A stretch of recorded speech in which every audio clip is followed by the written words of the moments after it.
சின்ன பிள்ளைங்கலாம் ஒரு பாட்டு, கரடி மாமா எங்க போறீங்க, இந்த கம்பளி சட்டை நல்லா இருக்கு, யார் தந்தது, அது கடவுள் தந்ததுப்பா. ஆனா நமக்கு என்ன இருக்குது, பனியே தாங்க முடியல, குளிர நடுங்கி எடுத்துடுறோம். அதுதான் நடுங்குதுன்னா வெயில போய் கொஞ்ச நேரம் கூட என்ன செய்ய முடியல, நிக்க முடியல. எவ்வளவோ நம்ம தோள்கள் வலுவிழந்து ரொம்ப கஷ்டப்பட்டு இருக்கிறோம். இவனுக்கு கரடியை பார்த்து பொறாம, அடோடா என்னை ஆண்டவர் இப்படி படைச்சு விட்டாரு, கரடியை எவ்வளவு ஆசீர்வாதமா படைச்சிட்டாரு, கரடியினுடைய அந்த தோல் மாதிரி என் தோல் ஸ்ட்ராங்கா இல்லையே, பனியை தாங்கக்கூடிய அளவுக்கு, வெயிலை தாங்கக்கூடிய அளவுக்கு இல்லையேன்னு கடவுளை முறுமுறுத்தான். அடுத்தபடியே கொஞ்சம் பார்த்தான், ஒட்டகத்தை பார்த்தான்.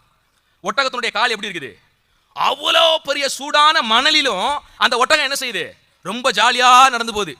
நம்ம செப்பல் இல்லாம வெயில நடந்து போனா அவ்வளவுதான், கால் பத்து போயிடும். இவனுக்கு பொறாம இப்ப ஒட்டகத்து மேல திரும்பிச்சு மறுபடி, அடடா இந்த ஒட்டகத்தை கடவுள் என்ன செஞ்சிருக்காரு, எவ்வளவு சூப்பரா படைச்சிருக்காரு ஐயா, வெயில எவ்வளவு பெரிய வெயிலையும் தாங்கிக் கொள்ளும்படியான அருமையான கால்களை கொடுத்திருக்கிறாரு. இப்படியே பார்த்தான் ஒவ்வொன்னா, பறவைகளை பார்த்தான், அடடாடா எப்படியெல்லாம் சுத்தி வருது, ஆசைப்பட்ட மாதிரி மலைகளுக்கு பறக்குதே, ஆசைப்பட்ட இடத்துக்கெல்லாம் போகுதே, இந்த மாதிரி ரக்க நமக்கு இல்லையே அப்படின்னு அத மாதிரி கடவுளை எப்ப பார்த்தாலும் குறை சொல்லிக்கிட்டே இருந்தான்.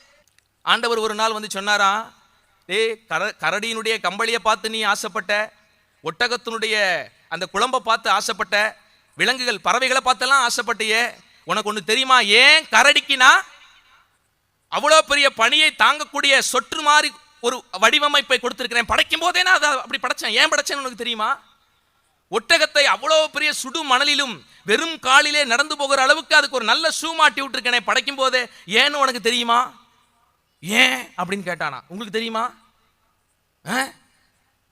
தெரிஞ்சிருந்தா நாங்க ஏன் சார் ஆண்டவரை குறை பேச போறோம்.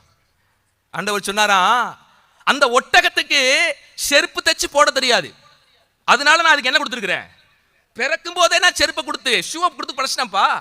நீ பாத்திய கரடி மேல பொறாமப்பட்டிய, அந்த கரடிக்கு ஒரு கம்பளியை தயாரித்து குளிரில என்ன செய்ய தெரியாது, போர்த்திக்க தெரியாதையா, அதனால நான் கரடிக்கு என்ன கொடுத்தேன், கம்பளியை கொடுத்தேன். எல்லா பறவை விலங்குகளுக்கெல்லாம் அதுக்குன்னு ஏன் கொடுத்தனா, அதையெல்லாம் அது உருவாக்கிக்க தெரியாதையா கொடுத்தேன். ஆனா மனுஷனாகிய உனக்கு என்ன கொடுத்துருக்கேன் தெரியுமா, என்ன தந்திருக்கிறேன், செருப்பை நாம் தயாரித்து போட தெரிந்த ஆற்றலும் அறிவும் நமக்கு இருக்கிறது. குளிருக்கு விதவிதமாக கம்பளி தயாரித்து கோட்டு நல்லா சொற்று அதையெல்லாம் உண்டாக்கி போட்டுக்கொள்ளக்கூடிய திறமை நம்ம கிட்ட இருக்குது. பறக்கணுமா, ஹெலிகாப்டர்ல ஏறப்பறான்லாம் என்ன செஞ்சுட்டு இருக்கிறோம், உருவாக்கி பறந்துகிட்டு இருக்கிறோம். இந்த பறவைகளுக்கு ஏதாவது ஹெலிகாப்டர் ஏறப்பறான் தயாரிச்சு பறக்க முடியுமா, நல்லா கவனிங்க. அப்போ பறவைகளுக்கோ விலங்குகளுக்கோ எந்த ஒரு காரியத்துக்கும் இல்லாத ஒரு ஆற்றலை மனித குலத்துக்கு தேவன் என்ன செஞ்சாரு, கொடுத்தார்.